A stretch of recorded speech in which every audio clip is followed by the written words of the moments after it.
Entrar ao vivo.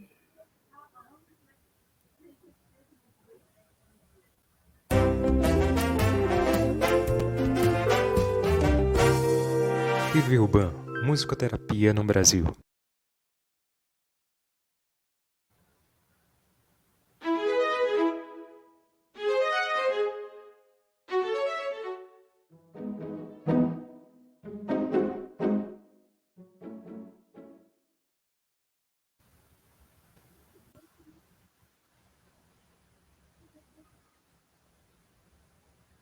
Olá, sejam todos muito bem-vindas e bem-vindos aqui no nossa TV Uban.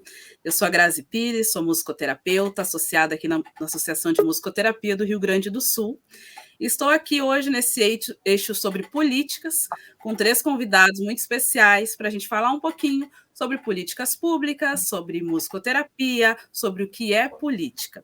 Então, eu vou iniciar apresentando, então, os nossos convidados e falando um pouquinho do currículo de cada um, e a gente explica um pouquinho como que vai ser a dinâmica do nosso programa de hoje.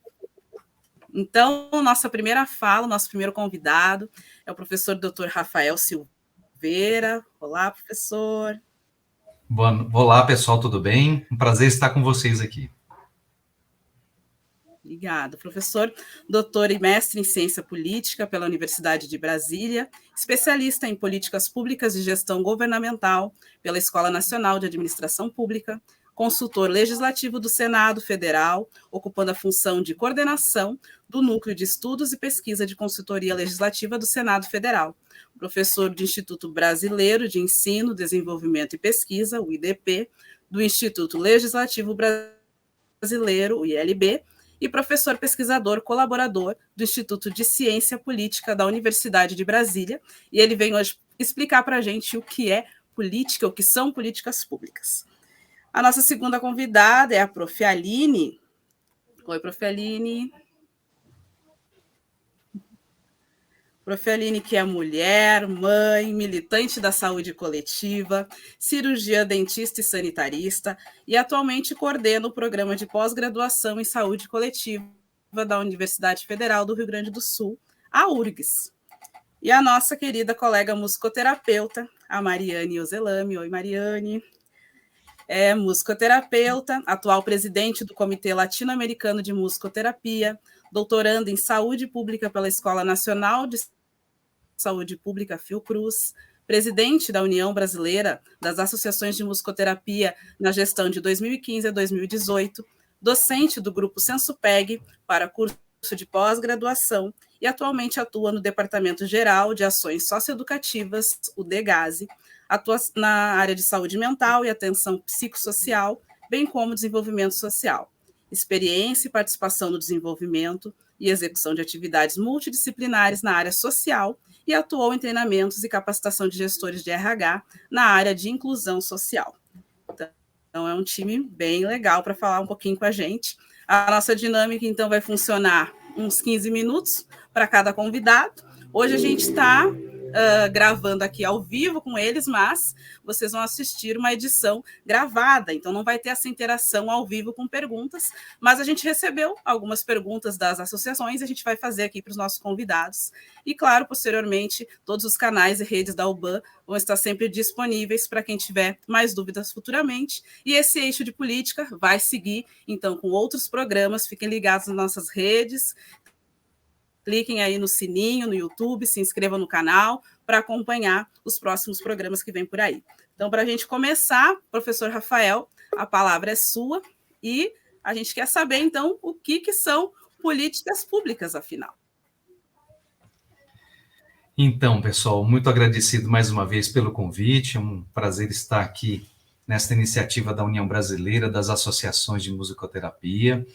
E a nossa missão aqui, a nossa tarefa principal é trazer alguns conceitos iniciais para fundamentar, para preparar o terreno para as duas colegas que me sucederão, que elas com certeza vão trazer muito mais elementos vinculados à musicoterapia, à saúde e a desenvolvimento de políticas públicas, né? Então, políticas públicas, o que é isso?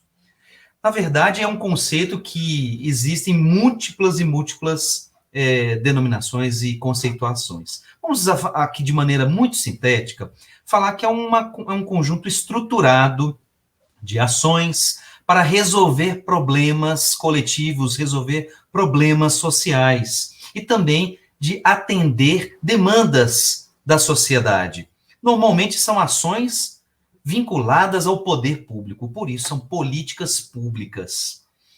Agora, de maneira mais contemporânea, existe uma tendência muito grande, cada vez mais forte, de associação do poder público com as iniciativas privadas. Então, órgãos, associações, a sociedade organizada como um todo também se associar ao poder público para promover políticas públicas, no esquema de parceria. Né? Então, inicialmente, a gente pode categorizar políticas públicas dessa forma. Conjunto de ações, programas, projetos, iniciativas que promovam o bem-estar da sociedade, resolvendo problemas e atendendo necessidades. Bom, como é que surgem políticas públicas? Será que surge assim, no estalar de dedos, alguém ungido vem, desce à terra e fala, aqui está a política pública? Todos nós sabemos que não é assim. Brincadeiras à parte, existe todo um processo em que nasce uma política pública e ela depois vem à tona, se desenvolve e se concretiza na realidade. Né? Num primeiro momento, existe um processo chamado agendamento de políticas, que é o quê? A percepção de um problema por parte do poder público, dos políticos, dos gestores, e a percepção desse problema gera uma iniciativa no sentido de pensar, de planejar exatamente essas ações para resolver este problema. Infelizmente ou não, não são todos os problemas que entram nesta agenda pública, nesta agenda dos políticos. Então, existem os nossos representantes, os gestores, eles fazem uma seleção de prioridades, pelo menos é assim que deve ser, né? De acordo com as condições do próprio Estado, eles selecionam essas questões para que eles possam focalizar as suas ações.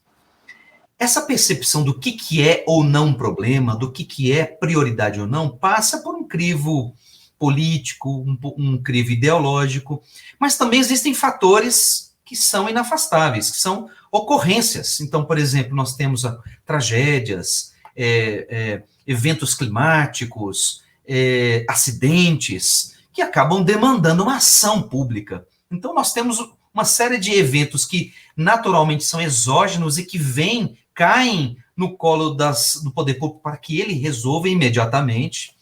E existem também problemas que são originados de diagnósticos que podem ser de um acompanhamento já sistemático do próprio poder público, através de indicadores, por exemplo, taxa de desemprego, taxa de inflação, algumas taxas, alguns índices que já são naturalmente controlados e que algumas oscilações demandem uma ação específica. E nós também temos a possibilidade da sociedade organizada poder alertar para determinados problemas, ou levantar possibilidades. Estas possibilidades, elas podem ser enviadas, elas podem ser remetidas ao poder público, aos políticos, aos gestores. E aí, isso chegando até eles, pode despertar atenção e entrar numa agenda de políticas. Então, para a gente começar a falar de políticas públicas, nós precisamos, então, ter pessoas pensando em alternativas diante de problemas existentes. E aí eu estou incluindo todo mundo. Sociedade civil, sociedade organizada ou não, políticos, gestores, todo mundo. Pensando isso permanentemente. E um estágio que coloca essas soluções numa agenda pública, de interesse para fazer acontecer uma política pública.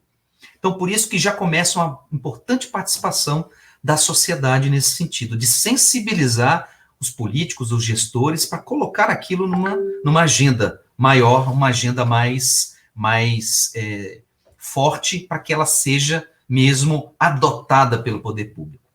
Uma vez que isso acontece, então nós temos uma série de pessoas pensando em soluções, em alternativas. Isso pode passar por diversos caminhos. Existe o caminho legislativo, onde nós podemos pensar e promover, elaborar uma política pública e passar a ser uma política pública que se torne uma legislação, que pode ser lei, que pode ser regulamento, resolução, né?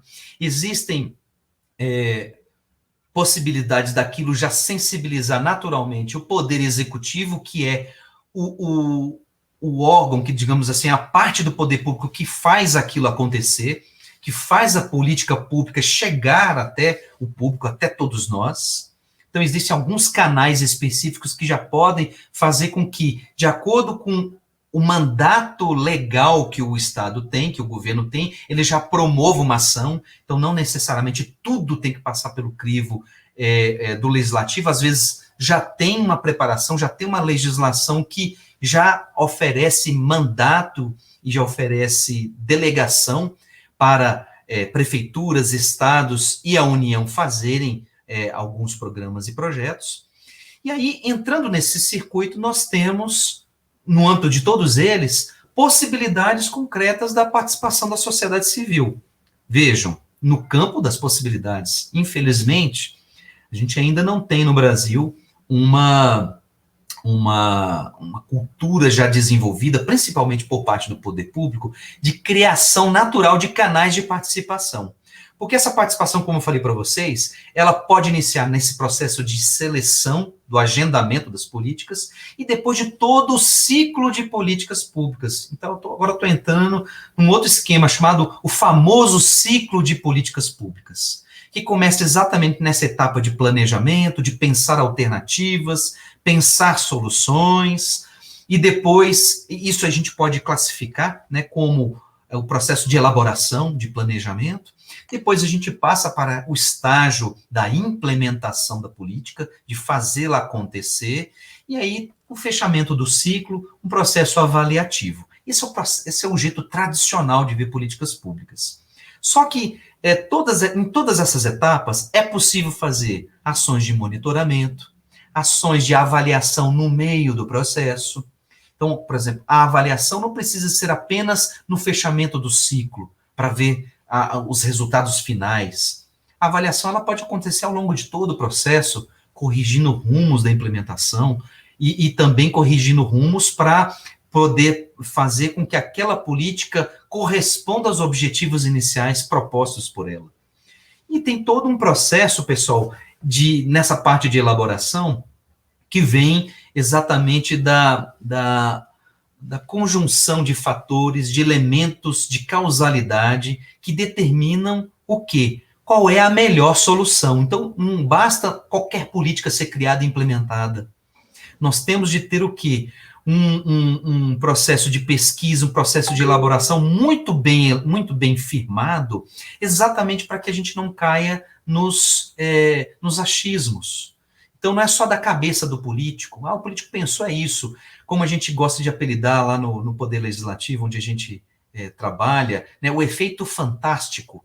Depois do domingo do Fantástico tem algumas denúncias, aí vem todos os políticos que querem resolver aquilo ali de qualquer jeito, de qualquer forma. Então, política pública é uma coisa muito séria. Então, ela tem que ser muito bem pensada, tem que ter causalidade, tem que ter uma melhor escolha dos instrumentos, para que aquilo tenha uma eficácia, para que tenha uma repercussão, e de preferência que tenha economicidade.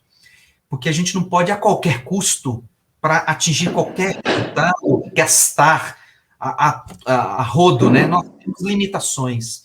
E essas limitações impõem a gente essa responsabilidade de uma construção mais elaborada. Então, pessoal, eu queria finalizar aqui a minha intervenção colocando que as políticas públicas têm técnicos, têm pessoas no poder público responsáveis, especialistas de pensar isso, de implementar, de fazer. Mas o que eu entendo que é algo muito importante é a sociedade ter a percepção de que ela pode participar de todo o ciclo de políticas públicas, desde a demanda, desde a mobilização da sua demanda, de solicitar, de pedir, de providências, de exigir dos gestores do Estado soluções, até um processo também participativo de elaboração, de monitoramento e de avaliação. Então, é muito importante que a sociedade não apenas espere acontecer todos os resultados, mas que a própria sociedade possa estar sempre mobilizada para olhar todos os movimentos que estão envolvidos nisso que a gente chama de grande ciclo das políticas públicas. Então, encerro aqui minha participação nesse momento, para deixar as minhas colegas surfar nessa pequena onda que eu criei para a gente começar a nossa conversa, gente.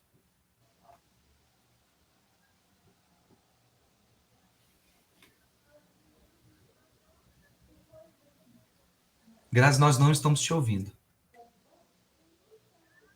Agora sim. Obrigada, professor. A gente teve uma pergunta que veio da UBAN, né, a União Brasileira das Associações de Musicoterapia, bem ligada a essa última fala que você trouxe, então, em relação aos movimentos da sociedade civil, né?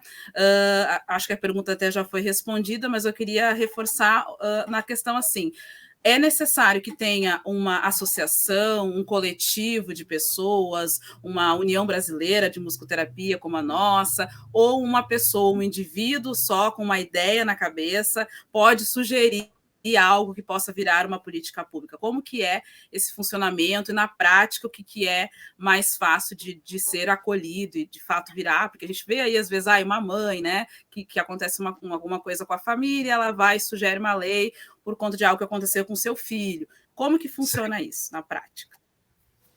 Eu entendo que é fundamental, Grazi, os esforços coletivos. Porque os esforços coletivos, eles legitimam uma demanda, legitimam uma ação. Isso é muito importante quando a gente está querendo mobilizar os atores políticos, os gestores. Então, quando o gestor vai ouvir uma demanda, quem falou? Foi o Rafael. Quem é Rafael? Rafael não é ninguém. Mas, não, quem está fazendo essa demanda? Não, é uma União Brasileira de associações. Vejo que muda bastante a percepção. Então, é muita gente aqui representada por esta demanda. E, ao mesmo tempo, reforça a militância para a sensibilização dos atores políticos. Então, tem todo esse caráter legitimador das demandas e das ações, e, ao mesmo tempo, uma mobilização de centenas de pessoas, de milhares de pessoas, que podem reforçar e podem fortalecer ainda mais a condução de soluções, a proposição de soluções, o encaixe dos seus propósitos em algo associado ao poder público, o que demanda uma participação significativa do poder público. Então, quando a gente está falando de musicoterapia, por exemplo, é um tipo de terapia. Esta terapia pode estar associada a diversos tipos de tratamentos associados, por exemplo, ao SUS. Pode estar associado a questões educacionais. Então, políticas de saúde, políticas de educação, são ramos de políticas públicas altamente sensíveis, por exemplo, às soluções propostas pelos profissionais da musicoterapia. E se eles estiverem unidos, isso faz muito mais sentido.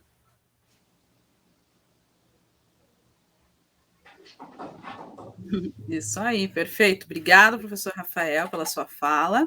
E acho que tem tudo a ver agora, que vem falando de inclusão, né, de grupo, de coletivo, com a nossa próxima convidada, a prof. Aline, né, que vem falar sobre políticas públicas e saúde, a importância das políticas públicas de equidade e inclusão. Então, já vou passar a palavra para ti, prof. Aline. Olá a todos, muito obrigada pelo convite, Grazi e a União das Associações. Acho que é um convite muito feliz para mim poder estar aqui hoje, né? E para que eu possa, né, conversar um pouquinho com vocês sobre a minha alegria de estar aqui, eu acho que tem tudo a ver com a temática que vocês trazem para a gente conversar, e com tudo que o professor Rafael já nos trouxe, né? Porque eu costumo dizer que a gente não tem soluções individuais para problemas coletivos, né? E a área que a gente se debruça é a saúde coletiva. E o que distingue a saúde coletiva da saúde pública, né? O que nos distingue enquanto área de conhecimento? A episteme da saúde coletiva, da onde ela nasce, é justamente da construção de políticas públicas, né? Dessa construção do processo de redemocratização do país, onde se tinha que se pensar um sistema de saúde que fosse, de fato, inclusivo para todos os brasileiros que estão dentro da informalidade, que ainda tem um contingente gigantesco e que agora, no universo da pandemia, né, se nós pensarmos no desemprego no país, aumentou muito mais. E nesse processo, quando nasce a saúde coletiva, o que os sanitaristas que participaram dessa construção da área de conhecimento e, por conseguinte, também foram atores sociais importantíssimos na construção do ciclo da política que gerou o Sistema Único de Saúde, foram sanitaristas, além dos movimentos sociais, das associações, de um coletivo realmente muito vivo, né, e atuante, que construiu uma política pública que eu costumo dizer que atualmente, provavelmente, no cenário que a gente tem, não seria aprovada na forma como ela foi, né? Onde a gente tem um sistema de saúde universal, equitativo e integral como um direito de cidadania a todos os brasileiros, né?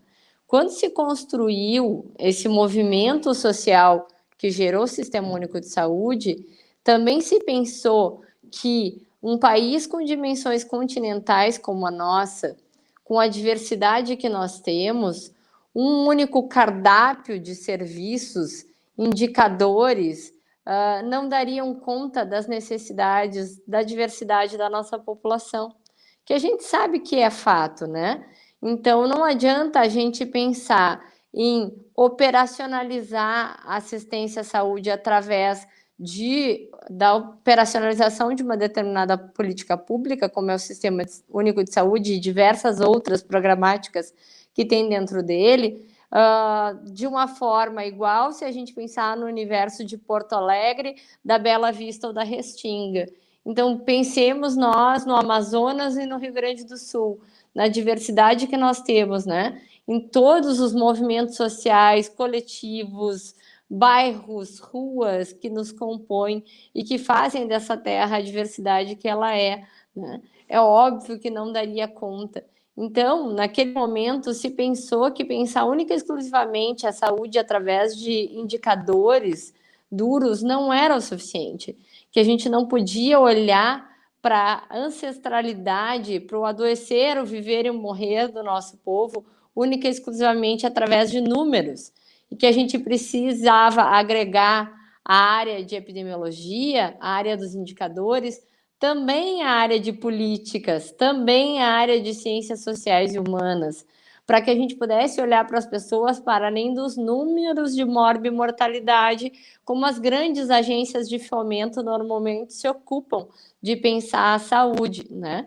Então, justamente disso se nasce um contraponto dentro da área de conhecimento da saúde pública para o nascimento da saúde coletiva, que tem tudo a ver com isso que o professor Rafael nos traz, que é justamente durante todo o processo da política, né, ela não é linear, não é sempre estanque. E isso demanda muito de como que os movimentos vão se compondo para que as coisas entram e saiam da agenda, né? Então, justo no momento onde a gente vê muitos e muitos municípios, já que a gente tem um sistema de saúde que é descentralizado, que a gente conquistou isso a duras penas, né?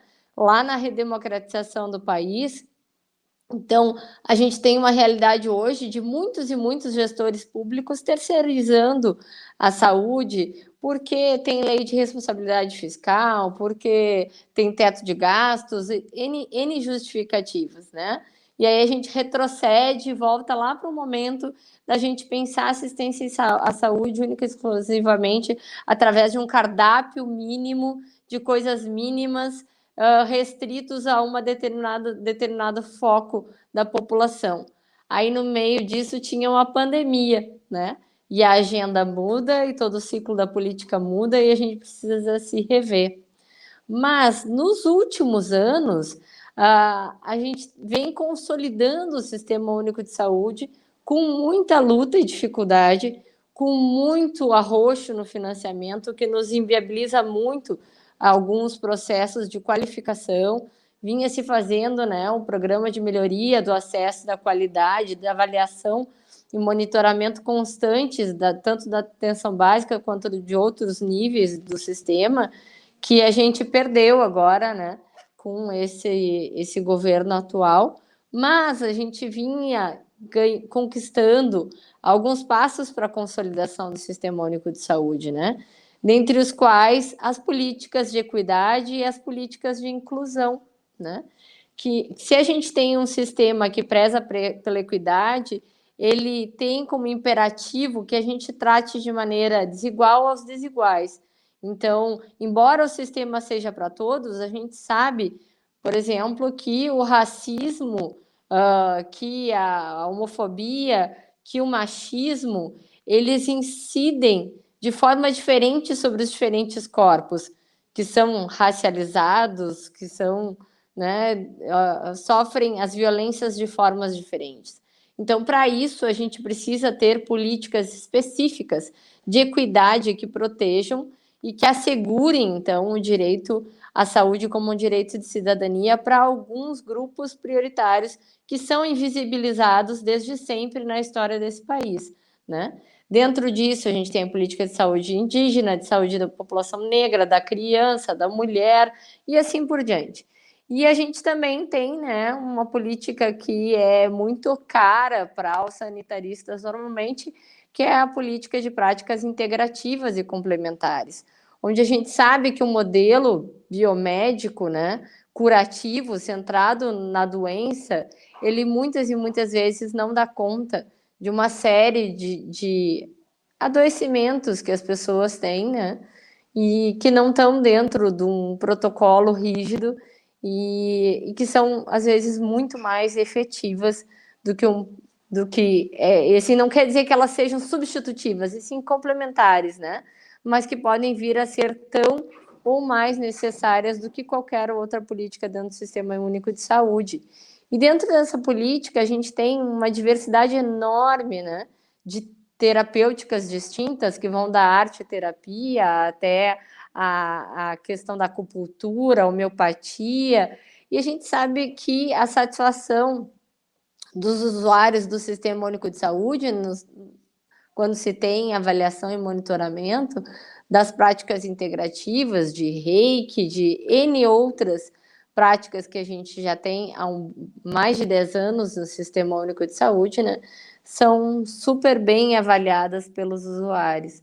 Então, eu acredito que elas vieram para ficar e que dentro delas a gente tem toda a história da arte-terapia já consolidada, né, com toda a beleza das contribuições lá, tanto da Nise da Silveira na área da psiquiatria, né, como de Dona Ivone Lara e tantas outras também que trouxeram a música para dentro do cuidado em saúde, né, que acho que são preciosas e que nos mostram que a política ela tem um caráter pedagógico, né, para todos nós. Seja a política que é armamentista, ela vai ensinar a intolerância, ela vai ensinar o ódio, assim como a política que ela é inclusiva, ela também vai nos ensinar o cuidado de uma prática, de uma forma muito mais humanizada e integral, né? Então, é importante que a gente olhe para isso, porque muitas vezes a gente tem a percepção de que a política pública está distante de nós, mas quem faz a micropolítica, quem opera ela, quem desenvolve, somos cada um de nós, trabalhadores, trabalhadoras, né? Que no nosso cotidiano de prática, no nosso trabalho vivo em ato, desenvolvemos, então, o nosso cuidar em saúde. que não é nem mais nem menos importante do que a macropolítica e que se engendra uma coisa na outra, né? Então, quando a gente está participando de movimentos que exigem a inclusão das práticas integrativas e complementares no Sistema Único de Saúde, a gente também está, então, incentivando a entrada na agenda, né? Ou uma mudança, então, de inclusão de novas políticas ou de abertura de outras pautas, né? Para que pelo menos venham a ser discutidas, para que a população possa opinar sobre elas, né? Então, sem querer me estender mais, eu acho que para a gente começar a conversar, não sei se ficou bem, mas acho que está de bom tamanho por enquanto. Tá ótimo, Prof. Aline. Essa última fala, então, pegando esse gancho, vou fazer uma pergunta em relação à musicoterapia, né? A musicoterapia faz parte das práticas integrativas do SUS desde 2015. Nós temos na UBAN uma comissão do SUS, né? Onde os musicoterapeutas que já atuam no Sistema Único de Saúde se reúnem para que a gente possa buscar dar mais visibilidade para a musicoterapia dentro do SUS, né? E aí a minha pergunta é no sentido de, a partir da tua prática dentro do SUS, dentro da saúde coletiva, como que tu enxerga essa possibilidade da gente poder dar mais visibilidade à musicoterapia junto às práticas integrativas complementares no SUS? Eu vou te ser bem sincera, Grazi, eu acho que nada é fácil e nem simples, né? Mas eu acho que só quem já atuou dentro de grupos onde tem práticas integrativas e complementares, e eu vou além até, né? Onde a gente quebra o paradigma do cuidado centrado no médico, no cuidado biomédico, a gente sabe que a gente precisa da diversidade de cuidado e ela é muito mais potente, né? Não é um luxo, ela é de acordo com as necessidades que a nossa população tem, ela é imprescindível, eu diria, né? Então, assim, talvez a gente não precisasse de um musicoterapeuta em cada unidade básica, talvez fosse num centro num CAPS, ou enfim, num centro de apoio à atenção básica, né? Sem dúvida nenhuma, se tivesse condições de ter em cada unidade de atenção básica, eu tenho certeza que eles não seriam subutilizados, né? Então, houve um momento, assim, se tu fores ver, eu vou pegar bem especificamente a minha área, né? A odontologia no mundo inteiro é uma área que ela é um bem de consumo, inclusive nos países que têm um sistema universal de saúde. Se tu fores ver Cuba, Canadá, Reino Unido, a grande maioria deles ainda é centrado no cuidado biomédico. No Brasil, ocorre que a gente tem o país com o maior número de dentistas no mundo. E se fez o tensionamento desde a reforma sanitária de que saúde bucal tinha que ser um direito a todos, né? E a realidade que a gente tem hoje no Brasil de inclusão da odontologia em todos os níveis de atenção, do hospital à atenção básica, é uma realidade que não tem em nenhum outro lugar do mundo, que foi uma realidade construída, socialmente construída, historicamente construída, né? Então, isso ocorre através de muita pressão. Pressão parlamentar, pressão entre entidades de classe e pressão também dentro das associações de bairro, onde quer que seja, né? Mas para isso a gente precisa dar visibilidade. Então, eu de fato, né, eu já tive a oportunidade de trabalhar em centros de atenção psicossocial com musicoterapia, com arte-terapia, e assim como na atenção básica, né, já tive grupos de musicoterapia também, assim, uma vez por semana, assim, não integralmente dentro do trabalho da unidade básica, mas eles são extremamente ricos e necessários. A população é ávida por isso, né? Eu digo que a música ela tem um potencial criativo, terapêutico, que é quase do instinto humano, né? Isso é uma leiga falando, eu não sou uma musicoterapeuta. Então, eu acho que é uma questão, eu sempre digo assim, que muitas vezes o meu problema enquanto cirurgia dentista, né, é que a grande maioria dos outros profissionais não sabem que um dentista é capaz de fazer visita domiciliar, é capaz de contribuir na vacinação de Covid, de fazer acolhimento, de fazer uma escuta de saúde mental, né? Então, muitas vezes relega lá o dentista ao cantinho do dentista, né? E a gente vem quebrando esses paradigmas pela inclusão nesses espaços, né? E eu sempre digo que o mais difícil é fazer os outros colegas advogarem pelo campo da saúde coletiva. É eu, enquanto dentista, entender qual é a importância de ter um musicoterapeuta dentro do Sistema Único de Saúde e vocês não individualmente lutarem por um problema que é coletivo, né? É o SUS que eu acredito que é inclusivo, que precisa da musicoterapia. Não é a musicoterapia que precisa de um lugarzinho para trabalhar. Não, está errado. A concepção é errada, é a gente tentando individualizar problemas coletivos. Um país com a dimensão continental, com a diversidade que o Brasil tem, a gente tem que entender que a diversidade terapêutica ela é uma necessidade, não é um luxo, né? Então, eu acho que o começo dessa conversa parte por espaços como esse que vocês estão fazendo e por também romper esse espaço de falar, como diz uma aluna do programa de pós-graduação, de falar para convertidos, né? Então, a gente também tem que tirar, e foi a minha alegria de ter a Grazi dentro do programa de pós-graduação, porque eu tenho certeza que a convivência da diversidade dos outros profissionais, médicos, enfermeiros, psicólogos, dentistas, fisioterapeutas, com uma musicoterapeuta, é a oportunidade que a gente tem de quebrar os paradigmas e os outros entenderem a necessidade de termos musicoterapeuta dentro do Sistema Único de Saúde, né? Então, acho que é esse o caminho, acho que é sensibilizando os pares e depois sensibilizando também as comunidades, né?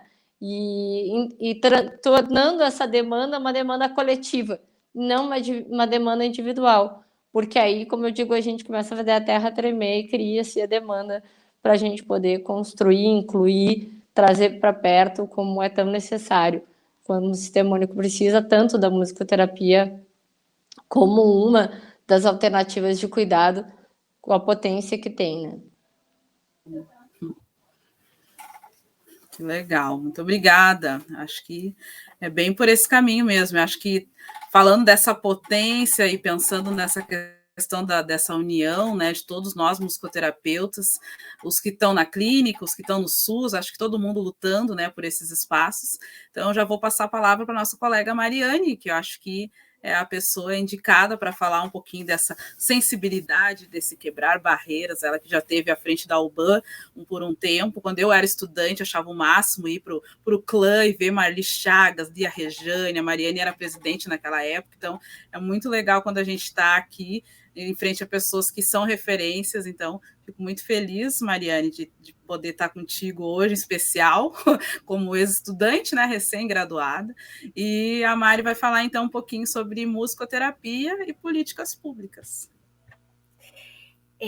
Eu quero agradecer, assim, de coração pelo convite, e eu acho que, bom, a minha trajetória se constrói dentro das políticas, né? A minha trajetória clínica, a minha trajetória de trabalho se constrói a partir das políticas, sempre abaixo no sentido de respondendo a alguma política. Eu sempre trabalhei, começo no SUS, vou para o SUS, hoje estou na socioeducação, né? Dialogo também com o Ministério da Educação hoje como docente em musicoterapia.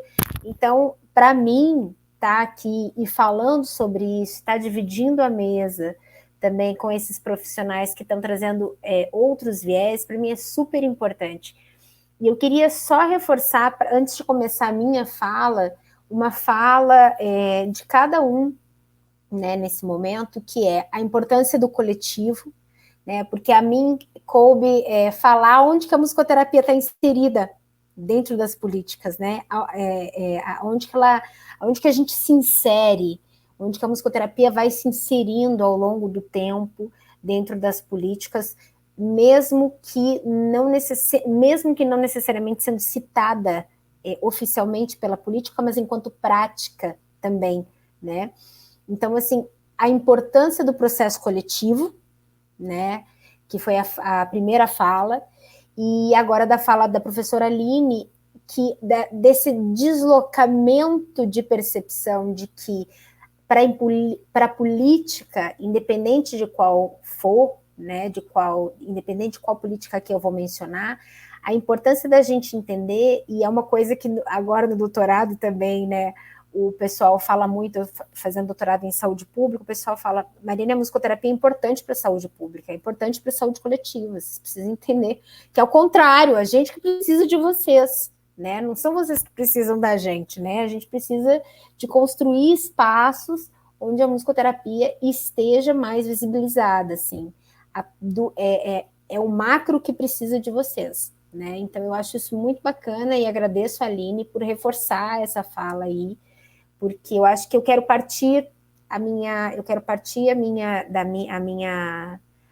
apresentação desse lugar, né? Então, assim, eu contabilizei 6 políticas, né, onde a musicoterapia se insere, né? Quando eu falo oficial, é que ela está citada na política e não necessariamente que ela esteja citada na política, né? Então, a gente vai começar com a política de saúde, né? Então, dentro do Ministério de Saúde, a grande política que é o Sistema Único de Assistência Social. E eu, antes de falar da portaria, que insere a musicoterapia, muito bem lembrada aí pela professora Aline, antes de pensar nessa portaria, a musicoterapia já fazia parte enquanto prática há muito tempo, né? Então, assim, ela, de acordo com o Cadastro Nacional de Estabelecimentos de Saúde, ou CNES, ou CINES, né, que é do Ministério da Saúde, então foram coletados até cerca de fevereiro de 2020, mais ou menos, uma informação referente aos cadastros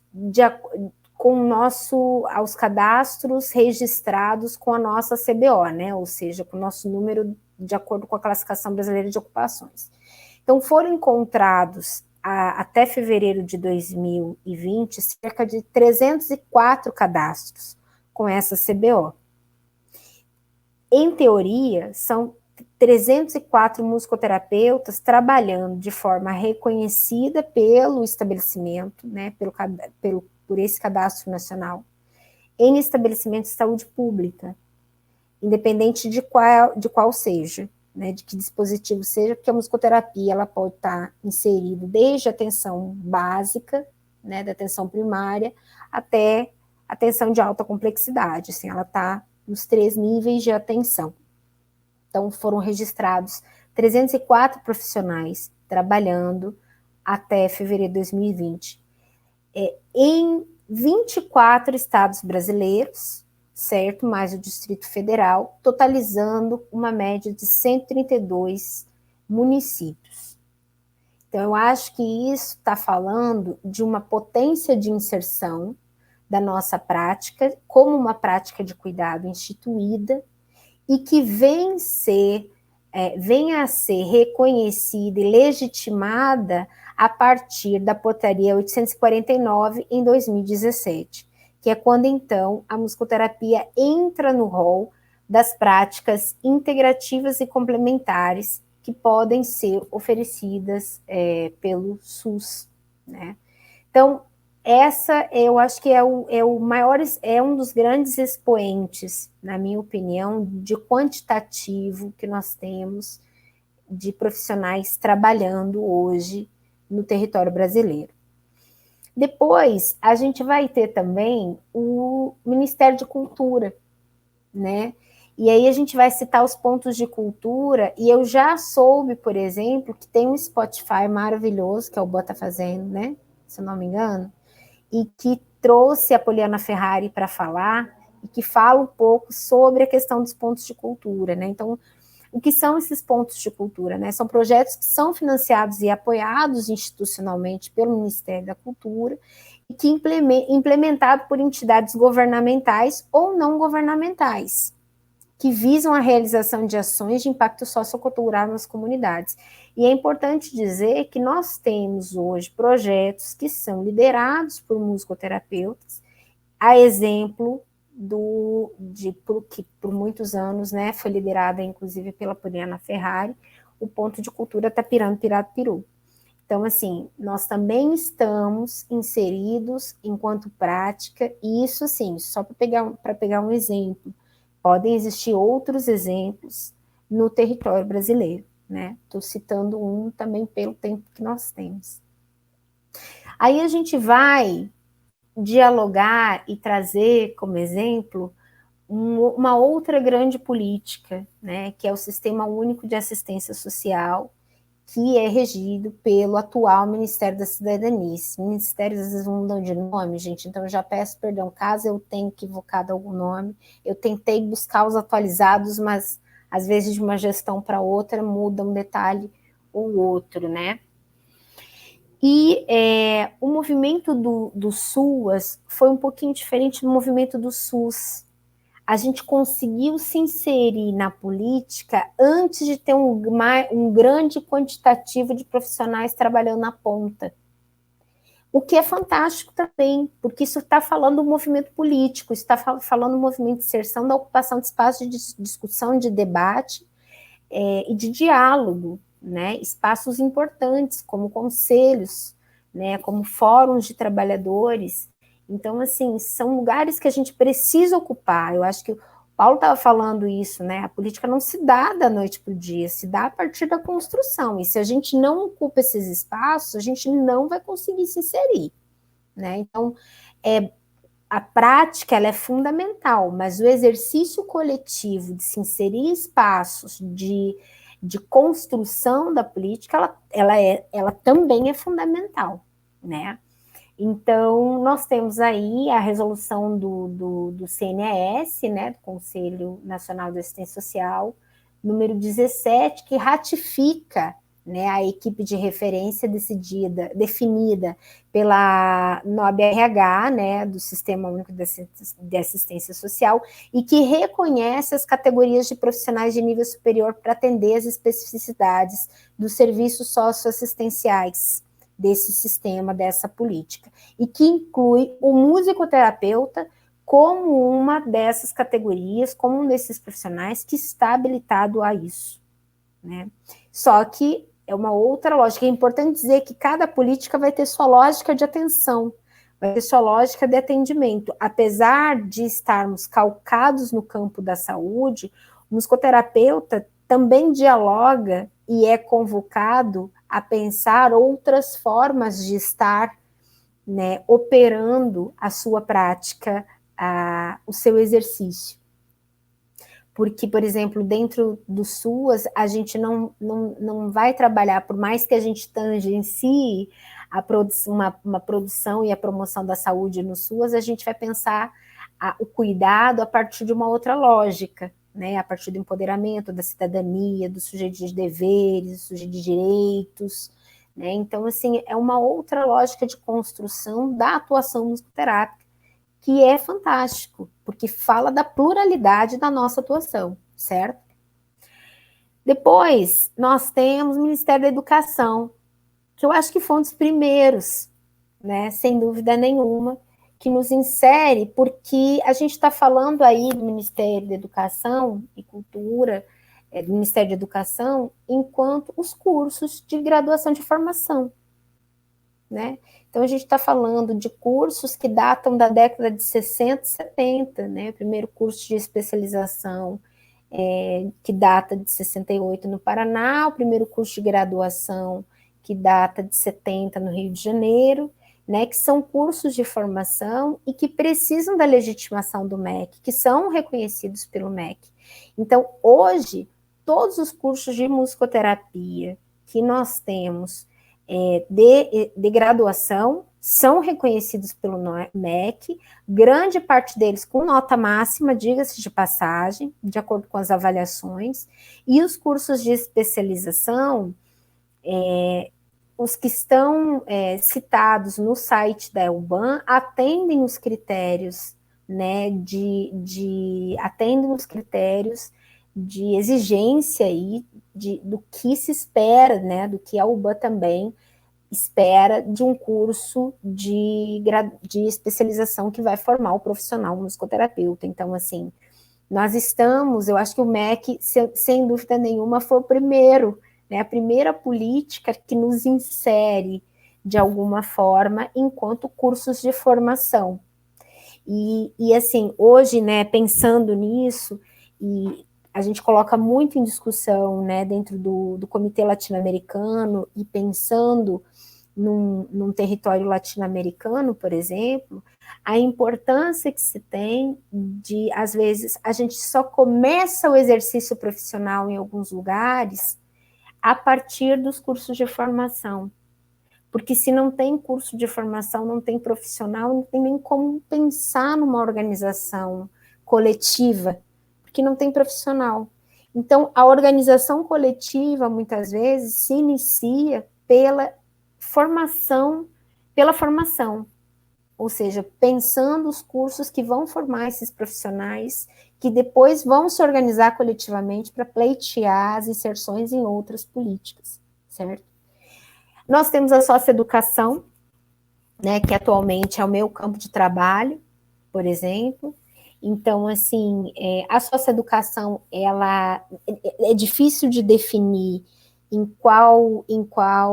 a qual secretaria ela está subordinada, porque ela desfederaliza na década de 90, né, é uma política que era federalizada, e depois ela desfederaliza, e cada estado, então, é o Estado, né, o governo do Estado que executa essa política, e cada Estado pensa a socioeducação a partir de uma secretaria diferente. Então, às vezes ela pode estar na assistência social, às vezes está na segurança é super questionável, né, mas assim, de uma forma, aqui no Rio de Janeiro, ela está na educação, mas isso varia de acordo com a organização dos estados. Então, a socioeducação, ela tem essa peculiaridade por ser uma política que é executada, desfederalizou e é executada pelo governo do estado. E é muito bacana, porque ela desfederaliza na década de 90, e os musicoterapeutas, pelo menos aqui no Rio de Janeiro, já são contratados em formato com formato né, de concurso, né, já dentro do perfil de concurso de estatutário, de servidor estatutário, desde 94. Ou seja, o primeiro concurso público que nós tivemos para a equipe técnica, para a composição de equipe técnica do DEGASE, né, do Departamento Geral de Ações Socioeducativas no Rio de Janeiro, já contemplou o musicoterapeuta em sua equipe. Então, o musicoterapeuta, o Rio de Janeiro foi um dos pioneiros dentro da socioeducação que integrou o musicoterapeuta dentro da sua política, na sua prática, né? E assim, a gente tem outras iniciativas também, Goiás, São Paulo. Não necessariamente todos os lugares os profissionais são estatutários, né? Mas existem como prática, existem como contratados, né? Aqui no Rio de Janeiro são todos estatutários, em Goiás uma vez, se eu não me engano, era, agora não tenho tanta certeza. Em São Paulo eu acho que não é via contrato, porque isso muda de um lugar para outro, certo? Mas é importante dizer que lá estamos marcando nossa presença e fazendo o trabalho acontecer também. E aí na socioeducação vai ter uma outra lógica, gente, também. Uma outra lógica, uma outra pegada, é uma outra proposta, e a gente vai adaptando a nossa prática, né, adaptando o nosso fazer e nosso exercício, também a partir dessas demandas que estão acima da gente, né, porque quando a gente está pensando em política pública, a gente também pensa numa prática que é regida por algo que está acima, né, a gente não pode só inventar a roda, a gente precisa, no mínimo, entender que política nos rege, né? E aí nós temos o Ministério do Trabalho, né, que quando a gente está falando de classificação brasileira de ocupações, a gente também está falando de uma política pública. Então, o Ministério do Trabalho lança, né, em outubro de 2002, pela Portaria 397, ele aprova a classificação brasileira de ocupações para o uso em todo o território nacional e autoriza sua publicação. O que é isso? Então, a CBO, ela tem o reconhecimento no sentido classificatório da existência de determinada ocupação, e não da sua regulamentação. A regulamentação é uma outra coisa, que é o que a UBAN aí já está fazendo, que a gente inicia um projeto lá em 2015, começamos a amadurecer, passamos por uma gestão que deu sequência a esse trabalho, né? Deu continuidade a esse trabalho, a confecção desse projeto, e hoje nós estamos aí já tramitando, com o projeto tramitando nas comissões da Câmara, o que é maravilhoso, né, da Câmara de Deputados. Mas, então, assim, a CBO, ela é classificatória, ela não é regulatória, são coisas diferentes. No entanto, a gente precisa também de classificar, né, quem somos, e a musicoterapia entrou nesse rol, se eu não me engano, em 2009, inicia-se em 2009, se eu não estou enganado, 2009 ou 2011, perdoem-me, mas uma dessas datas, mas se eu não me engano, em 2009, a gente recebe o nosso primeiro número de CBO, depois esse número é revisto, mas nosso número de CBO, gente, vou dizer para vocês qual é, 2263-05. Esse é o número que temos, esse é o número que a musicoterapia tem. Então, assim, é uma outra política de outra forma, né? Pelo Ministério do Trabalho, a gente não tem uma prática desenvolvida, assim como nas outras que a gente citou, né? Mas a gente tem uma prática que é classificada e que faz parte de uma política pública, né? Que é maior do que a gente. Então, assim, é isso que eu posso trazer. Não sei se já deu meu tempo, mas é isso que eu gostaria, disso que eu gostaria de trazer, assim, de como a gente vai tomando corpo, né? E o quanto que a gente vai se inserindo nesses espaços e variados espaços, né? Que se você pega o MEC, né, a formação, ela tem um fazer diferenciado, que é o fazer da formação.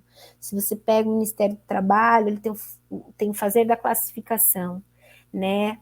Aí a gente tem a socioeducação, o SUAS, o SUS, o Ministério de Cultura, que fala do nosso fazer. Então, a gente está inserido de forma plural nas políticas. Isso é muito importante. E sem esquecer que todos esses processos são oriundos de uma movimentação, de uma mobilização coletiva. Nenhum desses processos se deu pela vontade de um musicoterapeuta, né? Às vezes um musicoterapeuta questiona, problematiza, mobiliza, acessa, mas é importante reforçar que todos eles tiveram participação da UBAN. Todos eles, né? Independente da UBAN, da UBAN ou dos coletivos, né? Porque se a gente pensa nos primeiros cursos de formação, não necessariamente a gente estava falando ainda da União Brasileira de Associações de Musicoterapia, mas já estávamos falando de coletivos organizados em prol de pensar a formação do musicoterapeuta no território brasileiro. Então, é isso.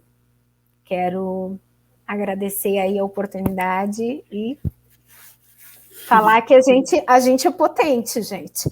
A gente parece que a gente é tímido, mas a gente, já estamos espraiando.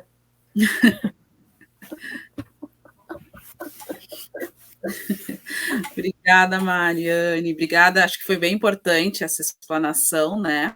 Porque a gente começou falando de SUS, de SUS, políticas públicas, e aí trazer também esse parâmetro mais geral das políticas públicas, né, incluindo educação, Ministério do Trabalho, Ministério da Cultura, achei maravilhoso. Eu particularmente, não pensava muito por essa ótica, era muito focada no SUS, né? Então, foi muito interessante a gente poder ter essa visão.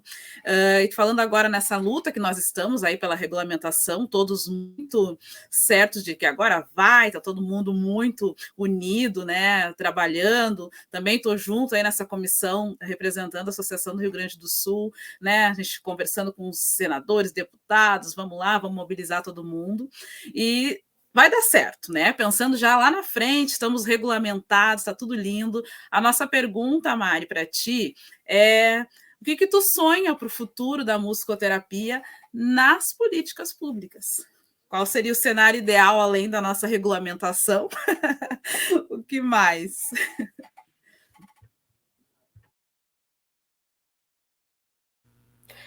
Ao que eu sonho, né?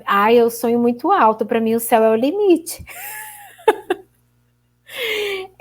Eu sonho que o meu sonho é que talvez o musicoterapeuta ele possa conseguir se compreender mais agente dessa política, né? Dessas práticas, assim. Cada um dentro da sua pluralidade, mas cada um dentro da sua especificidade, na verdade, mas entendendo e partindo do princípio da pluralidade, sabe?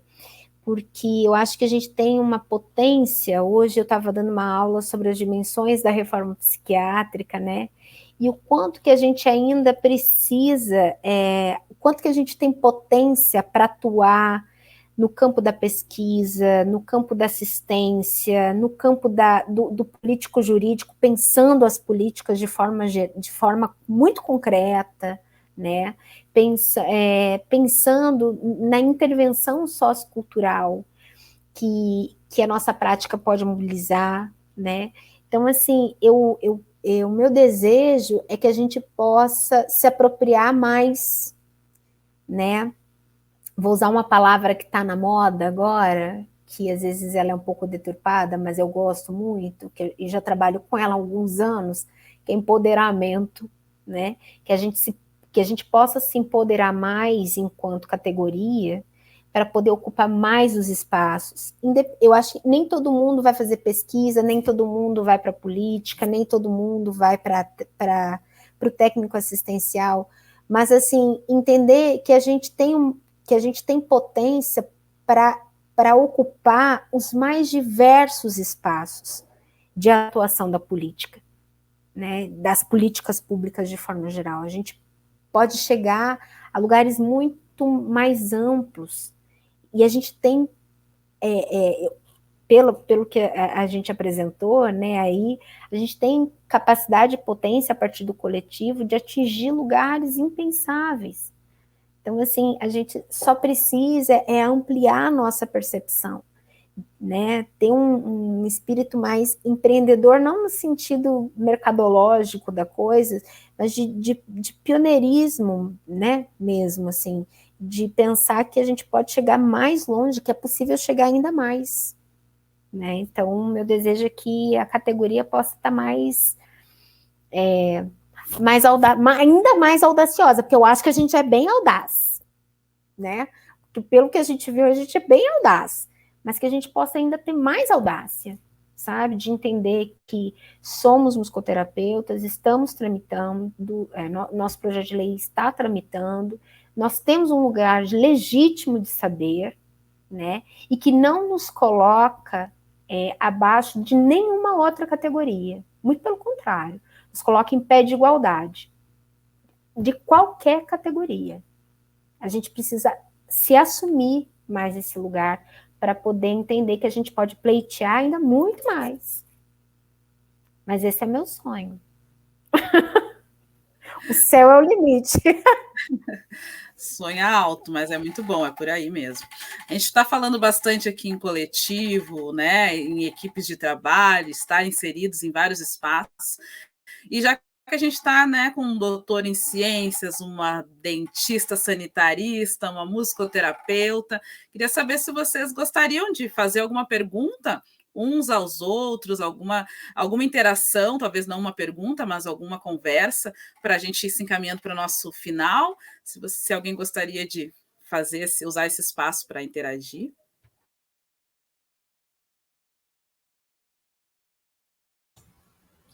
Eu queria fazer uma perguntinha rápida para a Mariane, uma vez que vocês estão já com um projeto de lei engajado, já está num trabalho junto ao Legislativo, existe alguma frente parlamentar que dá amparo para vocês? O que é a frente parlamentar? É uma associação de parlamentares de diversos partidos políticos que se juntam numa causa comum. Então, costuma-se também fortalecer os vínculos da sociedade civil com o parlamento através da formação de uma frente parlamentar. Se isso já não existe, talvez fosse uma boa ideia, talvez, tecer e construir isso. Aí me atualiza, Mariane, como é que está isso? Grazi, eu vou passar essa pergunta para a Grazi, Rafael, assim, ó, na maior cara de pau, porque Grazi está acompanhando esse processo de uma forma mais direta, né? Então, pronto. Então, Grazi, responda para a gente. Então, a gente, neste momento, a gente tem buscado um representante de cada associação, de cada estado, e fazendo os contatos bem diretos com os parlamentares, independente de partido, independente de frentes. A gente tem uma frente parlamentar de práticas integrativas complementares, mas o que acontece? Alguma questão em relação a essa parte que a Mari trouxe bem importante da formação do MEC, onde a gente divergia em algumas questões, que a nossa formação, a gente preza porque ela seja essa reconhecida pelo MEC, né, bem acadêmica, ela vem do eixo da medicina, né, o eixo da musicoterapia é da medicina, da arte e da parte de saúde mental, psicologia, enfim, né, estudo do desenvolvimento humano. Então, a gente vem buscando, sem essa frente parlamentar, que a gente sabe que existe, que a gente até teve conhecimento, teve interações, mas a gente preferiu, a nível UBAN, fazer essa frente mais nível associações, cada um nos seus estados, buscando esses parlamentares, né? A gente já está na segunda comissão, tem dado certo, a primeira, então, foi aprovado por todos os deputados, né, diferentes partidos, oposição e tudo, então acho que a gente tem conseguido, dessa forma, trazer todos para o nosso lado, né, e a gente vem buscando muito com eles esse entendimento da diferença da musicoterapia, por exemplo, no âmbito hospitalar, para um doutor da alegria, para os voluntários que vão lá e fazem música para os pacientes. Então, a gente tem trabalhado muito com eles de trazer essa justificativa, porque que o musicoterapeuta, né, porque a gente busca a regulamentação da profissão do musicoterapeuta, né, que vem toda essa formação, esse reconhecimento acadêmico, porque é importante, porque o musicoterapeuta traz conhecimentos que um professor de música, que um voluntário que toca violão no hospital não tem que ter, né? Porque a função dele lá é uma. A nossa função é tratamento, é prevenção, é saúde, né? E a função de um voluntário é levar um pouco de alegria, é entretenimento, né? É às vezes só trazer um outro ambiente para aquele, né, hospitalar, que geralmente tem um clima pesado, então ele vai lá e leva música para alegrar. Mas nós temos competências que nos fazem enxergar a música para além do que a música faz, não só no sentido de, né, alegrar e trazer terapêutica, no sentido de deixar mais relaxado, mas de todas as funções que a música tem, né? Então, a gente tem preferido, assim, nesse sentido político, trazer eles todos para o nosso lado, né? Independente dessa frente de partidos. Então, é uma luta muito apartidária mesmo, né? Bem política. A gente vem fazendo, né? Conversando com todos, se colocando à disposição com todos, em todos os estados, né? Desde lá o presidente da comissão até os suplentes, que talvez nem vote, mas a gente tem conversado com todos, porque para nós é importante que eles entendam, né? Porque esse passo da regulamentação é um passo, mas aí lá na frente a gente vai ter outras demandas e aí esse caminho já vai ter andado, né? Eles já vão conhecer um pouco mais a profissão, né? já vão saber justificar por que é importante o profissional, né? Falando especificamente do SUS, que é onde eu atuo, a gente tem, na comissão do SUS, a gente vem conversando muito, que tem muita gente atuando, mas é sempre em funções... esqueci a palavra agora, troca de função, desvio de função, enfim, né? Então, ele entra lá num concurso, sei lá, como professor de música, que é o meu caso, inclusive, e aí a educação cede para a saúde e está lá atuando como musicoterapeuta. Claro que a população está se beneficiando, né? O trabalho é o trabalho musicoterapêutico, mas a nível de registro, né? Eu não sei se eu estou nesses 304 profissionais que a Mariane conseguiu, porque eu não sou cadastrada como musicoterapeuta no serviço que eu atuo. Isso seria muito importante. Então, a gente vem trazendo toda essa conversa, já pensando como a gente sonha alto, como diz a Mariane, lá na frente, né? Nessas demandas que virão pós-regulamentação. Mas eu acho que é uma dica interessante para a gente pensar daqui a pouco, mais ali na frente, uma frente parlamentar, mas a gente gostaria, na verdade, de lá na frente se unir à frente que já existe de práticas integrativas, né? Porque a gente faz parte dessas práticas, né? Neste momento, a gente afastou um pouquinho para poder focar mais na questão mesmo da nossa formação, que acho que é um ponto bem importante que a gente busca na regulamentação, mas a gente com certeza quer estar integrado com todo mundo. Parabéns, pessoal, é isso aí. Obrigado, Grazi, pela resposta. Vai, Mari. Acho que a Aline pediu palavra. Não, mas eu posso esperar, tranquilo. A minha pergunta era muito ia ao encontro do Rafael, assim, e acho que também é para as duas, nesse mesmo sentido, assim, que isso que vocês trazem, né, da questão da especificidade, que não é um trabalho que corresponde ao trabalho de um músico ou de um voluntário que sabe tocar violão, né? E assim, isso para o campo da saúde coletiva, que é questão da musicoterapia, realmente é muito rica, né? E aí eu fiquei pensando até que ponto, assim, que vocês tinham... A gente tem, por exemplo, alguns grupos de trabalho específicos dentro da Associação Brasileira de Saúde Coletiva, da Abrasco, né? Então, a gente tem o GT de racismo, o GT de saúde bucal, o GT de algumas coisas, alguns pontos específicos, e eu não conheço, mas eu tenho certeza que deve ter um GT de práticas integrativas e complementares, né, na Abrasco, e no SEBS, e, enfim, em todos esses centros de estudo e de associações que da área da saúde, assim como deve ter também da assistência social, né, e da educação, enfim. E aí a minha pergunta era no mesmo sentido que a do Rafael, para nós pensarmos nessa questão da sensibilização dos campos, né, para que os outros, não só os musicoterapeutas, lutem pela inclusão da musicoterapia, né? É óbvio, sem desmerecer em nada aos voluntários e a tudo que compõe, né? Que pertence e compõe, e que também tem o seu valor, né?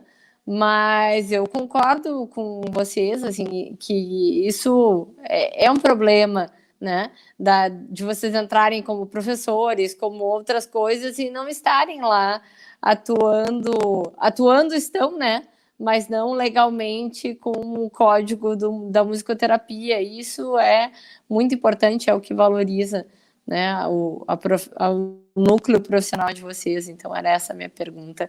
E, assim, já agradeço, né, mais uma vez, pela oportunidade de troca aí com vocês, que foi muito rico, de muita aprendizagem também para mim.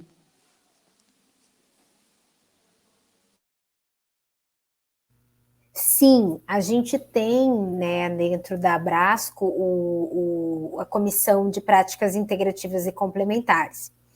Eu já comecei um diálogo, até por estar dentro, né, da Fiocruz, dentro da Escola Nacional de Saúde Pública, inicio já um diálogo com eles. Mas eu vou dizer, falta pernas às vezes. Falta pernas para a gente conseguir ocupar tantos espaços. Porque se a gente para pensar, assim, é de fundamental importância a gente estar nessas organizações, nessas redes, mas, assim, às vezes falta mão de obra de trabalho mesmo, para conseguir estar, mesmo entendendo a necessidade, né? E os encontros de uma forma, às vezes são aqui até no Rio de Janeiro, né? Mas, no entanto, ainda às vezes falta mão de obra de trabalho mesmo, né? Quando você vê, você está em a mesma pessoa está em todos os espaços de discussão, né?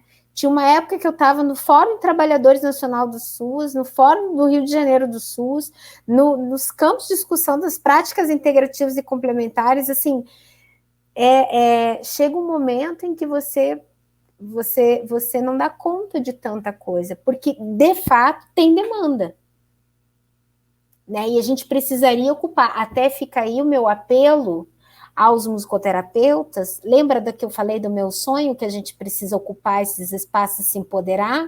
Gente, a gente já está ficando velho nesse campo, né? A gente está precisando de gente nova, de gente nova chegando para os espaços de discussão não é de garantia, mas assim, espaços de discussão, de debate, que vão fomentar essa rede, porque às vezes é essa rede que vai nos ajudar lá na frente a nos fecharmos. Agora usei um termo total das meninas, das adolescentes que eu trabalho, vocês são fechadas com a gente. Né, nos fecharmos assim, enquanto coletivo mesmo, porque o coletivo ele não é só de musicoterapeuta, a gente precisa de um coletivo interdependente, né? Interdependente no sentido de outras categorias. Eu acho que, por exemplo, quando tu traz, né, que tu como odonto pode fazer um trabalho de escuta em saúde mental num CAPS, eu concordo profundamente contigo. Porque, assim, acompanhar, às vezes, um usuário, entender que o usuário não é só saúde bucal, faz toda a diferença para fazer sentido para aquele usuário conseguir assumir o cuidado e se apropriar da sua própria prática de cuidado em saúde, né? Então, assim, quando a gente vai lá, o que seja, às vezes, um musicoterapeuta apoiando o NASF, por exemplo, e que consegue, às vezes, cuidar daquele sujeito, daquele grupo, que está ali com um processo, às vezes, narrando um processo de ansiedade, e que a gente pode pensar um processo de desmedicalização a partir de grupos musicoterápicos, como era o que a gente fazia, assim, era o CAPS lá dentro da atenção básica, pensando o cuidado de saúde mental lá dentro da atenção básica, e já em vias de pensar a desmedicalização, ou de diminuir o uso de medicação, né? Então, eu acho, assim, super potente quando a gente pode estar junto, e eu acho fundamental quando a gente pode estar nesses espaços. E faço um apelo aí para os meus colegas agora. Precisamos de força de trabalho, precisamos de mais gente. A gente sozinho dá conta de tudo, não. A gente está encampando, mas a gente precisa de gente para estar com a gente aí, né? Mas eu tenho uma pergunta, viu? Entrando nesses espaços de discussão, eu acho que vou dar continuidade um pouco aí até a pergunta da Aline, a minha pergunta é para o Rafael. Eu queria que o Rafael falasse um pouco, o Rafael mencionou a importância do coletivo, né, Rafa? Sim, Rafael, desculpa. Você fala da importância do coletivo, né? E eu queria que você falasse um pouco da importância desses espaços, agora de um outro lugar, de um lugar da política, mas, por exemplo, dos espaços como a Aline mencionou, da Abrasco, mas tem algo anterior ainda que eu considero tão fundamental, que são os espaços conselhos, que a gente sabe que eles estão dando uma esmorecida não à toa, né? Que esse governo vem dando uma fragilizada nos espaços dos conselhos, mas eu queria que você falasse um pouco desse lugar, desses espaços de conselho, como potenciadores, né? Como potências de construção de política. Obrigado pela pergunta, Mariane. Extremamente pertinente. Infelizmente, nós estamos enfrentando um momento de desincentivo, né, dos espaços. Eles estão se fechando, eles estão deixando de funcionar, mas eles são muito importantes porque são fóruns especiais em que o poder público abre para a comunidade exatamente debater, discutir, trocar ideias, colocar as suas pautas nas mesas de uma maneira democrática, de uma maneira muito interessante, um exercício mesmo daquilo que a gente chama de democracia participativa.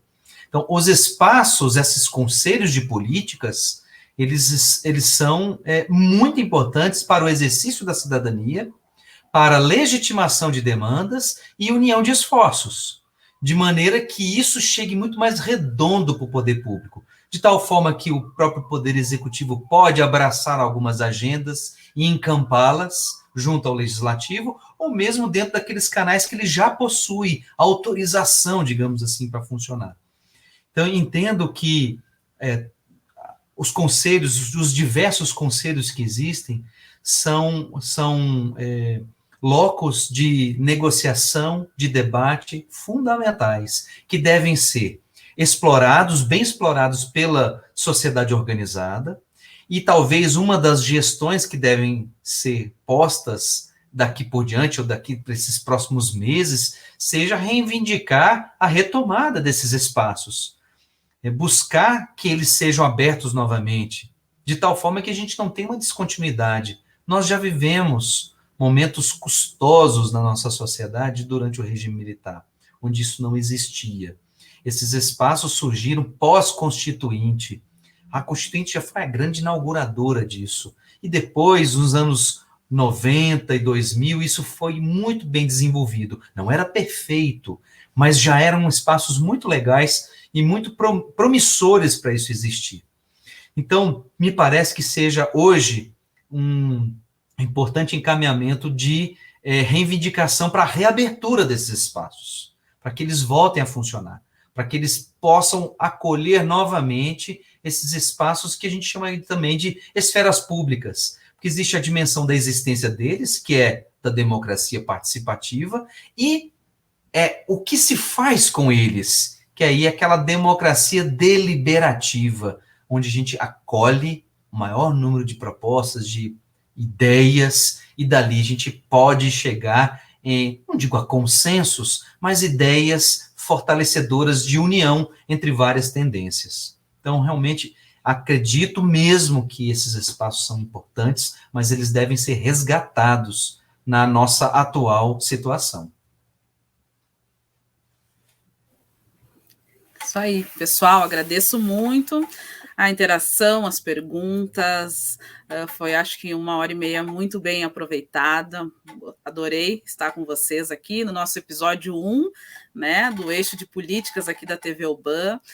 Vou pedir para que vocês deem uma última palavrinha para a gente poder se despedir da galera que está nos assistindo. Começar pelo Rafael, a Aline e a Mariane, então, na ordem que a gente falou hoje. Tá certo. De maneira contraintuitiva, e eu hoje privilegiado por mulheres, né, bem acompanhado pelas mulheres, então eu me despeço de todos vocês que aqui estiveram comigo, um prazer imenso conhecê-las e trocarmos ideias, também agradecer a audiência de todos que estão nos vendo, parabenizar a iniciativa, muito boa, que ela possa render muitos frutos para vocês, e que a gente possa acreditar na boa política, né, gente? A gente não pode desacreditar disso. Quando a gente deixa a política para somente aqueles que normalmente já são interessados por elas, nós saímos em prejuízo. Então vamos buscar resgatar esses espaços, como vocês mesmos aqui estão fazendo. Parabéns, pessoal. Até mais.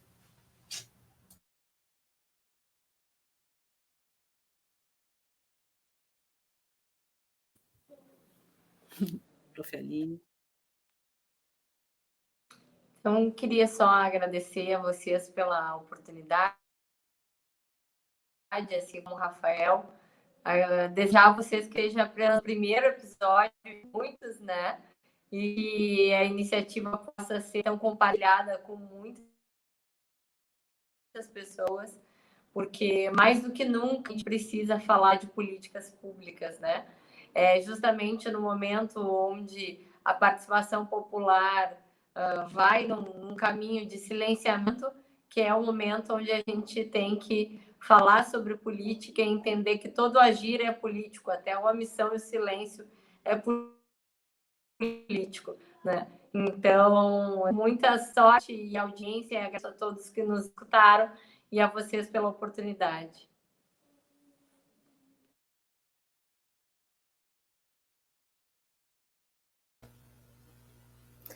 Eu quero agradecer de novo o convite, né, e agradecer e parabenizar a iniciativa.